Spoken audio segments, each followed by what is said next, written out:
आज हमारा third year का सब्जेक्ट कोड एम ए 302 का टॉपिक है cold and hot forging process. सबसे पहले हम इन दोनों की डेफिनेशन के हॉट फोर्जिंग और कोल्ड फोर्जिंग होता क्या है, वह उसके डिफेक्ट्स क्या क्या हो सकते हैं और उनकी रेमेडीज़ क्या, निवारण क्या क्या हो सकते हैं, उनके कारण, उनके कॉजेज़ और डिफेक्ट्स क्या क्या हैं वो समझेंगे। तो सबसे पहले मैं हॉट फोर्जिंग के बारे में बताती हूँ कि हॉट फोर्जिंग क्या होती है। हॉट फोर्जिंग जब किसी धातु का पुनः रिक्रिस्टलाइजेशन टेम्परेचर से ऊपर व उनके मेल्टिंग पॉइंट से कुछ कम टेम्परेचर पर गर्म करके फोर्जिंग प्रोसेस की जाती है, तो इसे हॉट फोर्जिंग प्रोसेस कहते हैं। क्योंकि मेटल को गर्म करने पर उनकी प्लास्टिसिटी में वृद्धि होती है। वो प्लास्टिकली उसको जो हमारा मेटल है उसको जब हम गर्म करते हैं और हमें जो भी रिक्वायर्ड शेप में उसको बदलना है, तो हम उसको उसके मेल्टिंग पॉइंट से कुछ कम, मतलब ऐसा नहीं है कि हम उसको इतना गर्म कर दें उस मेटल को कि वो मेल्ट हो जाए, पिघल जाए। अगर ऐसा कंडीशन आ जाएगी तो हम उसको रिक्वायर्ड शेप में फोर्जिंग प्रोसेस नहीं कर सकते। फोर्जिंग प्रोसेस लाइक हैमर के थ्रू या प्रेस, मैंने आपको बताया है, या ड्रॉप फोर्जिंग के थ्रू हम कोई ऑब्जेक्ट बनाते हैं। तो फोर्जिंग प्रोसेस में क्या होता है, उसके मेल्टिंग पॉइंट से कम टेम्परेचर पर हम उस मेटल को गर्म करते हैं ताकि रिक्वायर्ड शेप में हम किसी ऑब्जेक्ट को ढाल सकें। अगर मेटल पूरा मेल्ट हो जाएगा तो हम उसको अपनी रिक्वायरमेंट शेप में नहीं कर सकते हॉट फोर्जिंग प्रोसेस में।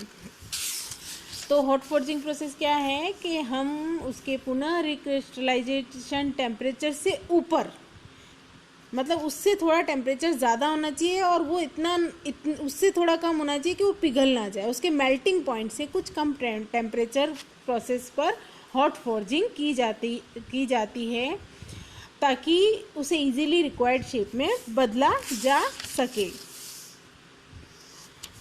अब है हॉट फोर्जिंग के जो हैं, देखिए ये डायग्राम में मैं आपको बताती हूँ कि जो हमारा ओरिजिनल कोर्स ग्रेन स्ट्रक्चर है कि ये लेफ्ट हैंड साइड में देखिए रेड कलर में उसको इतना गर्म किया कि हम उसको उसकी रिक्वायर्ड शेप में हम उसको बदल सकें। तो अप एंड डाउन में डाई लगी हुई है, उस डाई में से इस जो हमारा मेटल है जिसको हमने गर्म किया उसको गुजारा जा रहा है।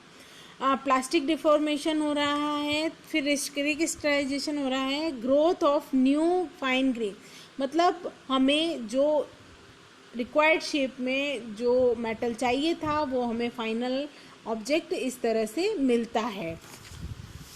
अब हम बात करते हैं जो हमारी हॉट फोर्जिंग है उसमें कौन कौन से मेटल पे जो हमारा फोर्जिंग टेम्परेचर है वो कितना रिक्वायर्ड होता है। अब अगर हम बात करें एल्यूमिनियम और मैग्नीशियम की, तो 300 डिग्री सेंटीग्रेड से 830 डिग्री सेंटीग्रेड टेम्परेचर पर इसका फोर्जिंग प्रोसेस किया जाता है। उसी तरह से कॉपर, ब्रॉन्ज, ब्रास में 550 से 900 सेंटीग्रेड। इसी तरह से stainless steel, high carbon steel, mild steel, wrought iron, इनके अलग अलग टेम्परेचर पर इसकी फोर्जिंग प्रोसेस की जाती है। अब हम बात करते हैं हॉट फोर्जिंग प्रोसेस के एडवांटेज क्या हैं और डिसएडवांटेज क्या हैं।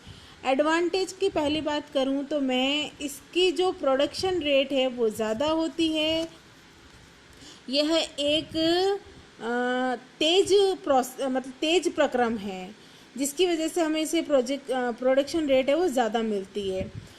इसमें जो मेटल का जो स्ट्रक्चर है वो शुद्धता से उसको हम अनदर शेप में डाल सकते हैं। इस प्रोसेस के द्वारा जो उत्पाद है उस उत्पाद को काफ़ी इजीली नए शेप में लाया जा सकता है। उसमें मशीनिंग की प्रोसेस की आवश्यकता नहीं पड़ती है। इस प्रोसेस में मेटल की जो हार्डनेस है या डक्टिलिटी है में परिवर्तन नहीं होता, उसकी हार्डनेस में कोई परिवर्तन नहीं होता, उसकी डक्टिलिटी, तन्यता में कोई परिवर्तन नहीं होता है। जब धातु पर हम स्ट्राइक करते हैं तो उसके कारण जो उसकी पोरोसिटी है वो बहुत कम हो जाती है, वह उसके जो पार्ट्स हैं वो काफ़ी महीन हो जाते हैं, जिसके कारण जो हमारा उत्पाद है उसका सामर्थ्य बढ़ जाता है। लेकिन इसकी कुछ लिमिटेशंस मतलब डिसएडवांटेज भी होते हैं कि इसका जो हैंडलिंग है, जो उसको मतलब पकड़ना जो गर्म होता है तो उसकी हैंडलिंग काफ़ी कठिन हो जाती है। जो धातुएं गर्म करने पर ब्रिटल हो जाती हैं उन धातुओं पर हॉट फोर्जिंग नहीं की जा सकती। मतलब जो मेटल को हम गर्म करें और वो ब्रिटल हो जाए तो उस पर फोर्जिंग प्रोसेस नहीं किया जा सकता। जो मेटल मतलब गर्म अवस्था में फोर्जिंग की जाती है उनमें ऑक्सीडेशन के कारण कुछ पपड़ी सी बन जाती है, मतलब जंग सी भी लग सकती है, उसमें उच्च कोटि की सरफेस फिनिशिंग प्राप्त नहीं हो पाती है। तो इस तरह के कुछ लिमिटेशंस हैं हॉट फोर्जिंग में। अब हम बात करते हैं कोल्ड फोर्जिंग की। कोल्ड फोर्जिंग इस प्रोसेस के दौरान नरम धातुओं एवं जैसे मिश्र धातु लाइक तांबा एवं उसकी मिश्र धातुएं, एल्यूमिनियम व उनकी मिश्र धातुएं, गोल्ड, सिल्वर एक्सेट्रा का रूम टेम्परेचर पर, जो हमारा रूम टेम्परेचर है उस पर फोर्जिंग की जाती है तो उसे कोल्ड फोर्जिंग प्रोसेस कहते हैं। लाइक स्वेजिंग प्रोसेस मैंने आपको समझाया था, उसी की तरह कोल्ड फोर्जिंग प्रोसेस होता है। इसमें रूम टेम्परेचर पर ही मेटल को उसका रिक्रिस्टलाइजेशन टेम्परेचर से कम टेम्परेचर पर गर्म करके फोर्जिंग की जाती है तो उसे कोल्ड फोर्जिंग प्रोसेस कहते हैं। अब इसके एडवांटेज देखें तो इसको हैंडलिंग करना आसान होता है, इसकी जो डायमेंशनल एक्यूरेसी है वो ज़्यादा होती है, सरफेस फिनिशिंग ज़्यादा अच्छी प्राप्त होती है। ये छोटे आकार के उत्पादों के लिए बहुत ही अच्छा प्रक्रम है। यह बहुत बड़े पैमाने पर उत्पादन के लिए मतलब सुयोग्य है। इसमें ऊर्जा की बचत होती है क्योंकि इसको इतना गर्म नहीं करना पड़ता है, इसे रूम टेम्परेचर पर ही प्रोसेस को किया जाता है क्योंकि पदार्थ को गर्म करने की इसमें आवश्यकता नहीं होती है। लेकिन इसकी भी कुछ लिमिटेशंस हैं, लाइक इसकी डक्टिलिटी कम हो जाती है, हाई डिफॉर्मेशन एनर्जी की आवश्यकता रहती है, उत्पाद को कई चरणों में कंप्लीट करना पड़ता है, इसमें अधिक ऊर्जा की आवश्यकता पड़ती है, इसमें जो उपकरण हैं उनकी लागत ज़्यादा आती है। अब हम बात करते हैं कि फोर्जिंग प्रोसेस के कुछ डिफेक्ट्स हैं, उनके कुछ कारण मतलब कॉजेज़ हैं और उनके कुछ निवारण भी हैं। तो सबसे पहले देखिए जो आयरन ऑक्साइड है कि उत्पाद के पृष्ठ में स्थित होना, कारण फोर्जन के दौरान इसे पृथक न कर सकना, इसका निवारण भी है। फोर्जिंग प्रोसेस में जोड़ बनाने से पहले फ्लक्स प्रयोग करना चाहिए, तो इसका एक निवारण मतलब हम कहते हैं इसकी रेमेडी भी है, लेकिन कुछ डिफेक्ट्स होते हैं तो उसकी कुछ निवारण भी होते हैं। सेकंड देखिए कि जो हमारा ड्राइंग डाउन के अंतर्गत धातु के बाहरी पृष्ठ में जो क्रैक्स आ जाते हैं, ये डिफेक्ट एक तरह का। तो कारण क्या है, डिफेक्ट क्यों आ जाते हैं?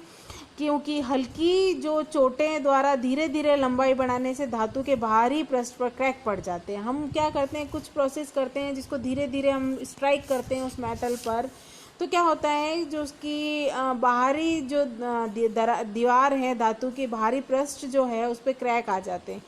इसका निवारण भी है कि जो वर्कपीस है उस पर तेज़ी से कुछ भारी चोटें लगाकर आवश्यक चरणों में लंबाई बढ़ा जा सकती है। मतलब धीरे धीरे ना करके हम जल्दी जल्दी तेज़ी से करें तो भारी चोट लगाए, मतलब ज़्यादा स्ट्राइक करके, हैवी स्ट्राइक करके हम इसको कम कर सकते हैं।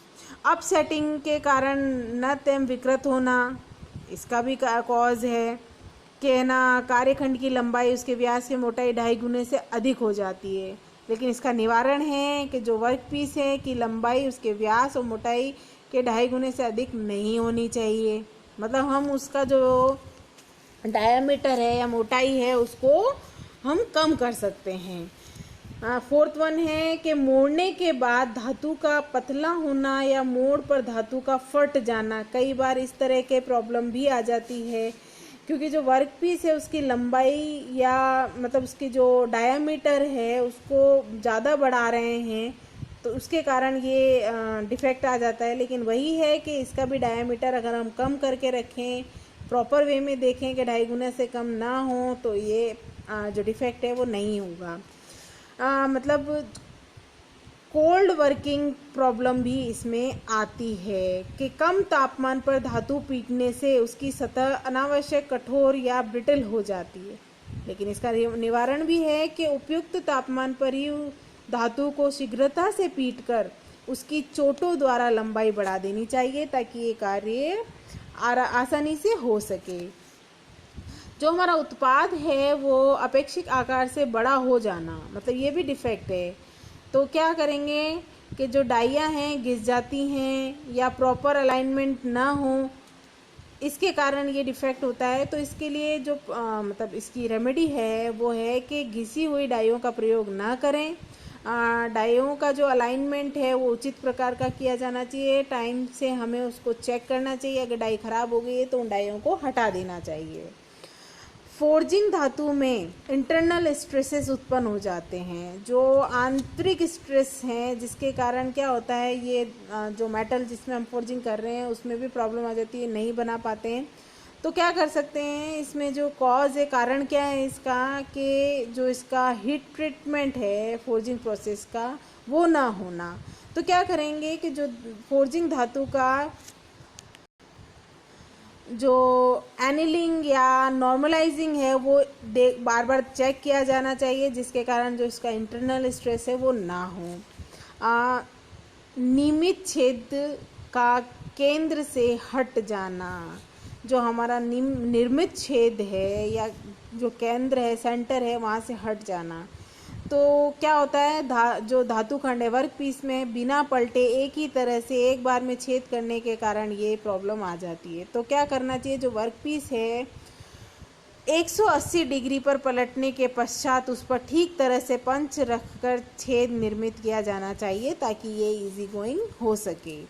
नेक्स्ट है छेद के एक तरफ व्यर्थ बर का आ जाना। बर मतलब एक्स्ट्रा पार्ट का वहाँ आ जाना। जब हम जो छेद बना रहे हैं, हम जब उस पर वर्क करेंगे तो क्या होगा, बर निकलेंगे, कुछ ना इम्प्योरिटीज़ निकलेंगी, वो चिपकने लग जाएंगी क्योंकि गर्म होती हैं कई बार। तो जो छिद्रण में प्रयोग किए गए हार्डी छिद्र, स्वेज ब्लॉक, रिंग के छेद व्यास जो भी हैं वो ज़्यादा होते हैं, जिसके कारण ये प्रॉब्लम हो जाती है। तो क्या करना चाहिए, जो छेद करते समय प्रयोग किए गए हार्डी छेद, स्वेज ब्लॉक, रिंग छेद का जो व्यास है, पंच के जो व्यास है, वो अपेक्षा से ज़्यादा ना हो तो ये प्रॉब्लम नहीं आएगी।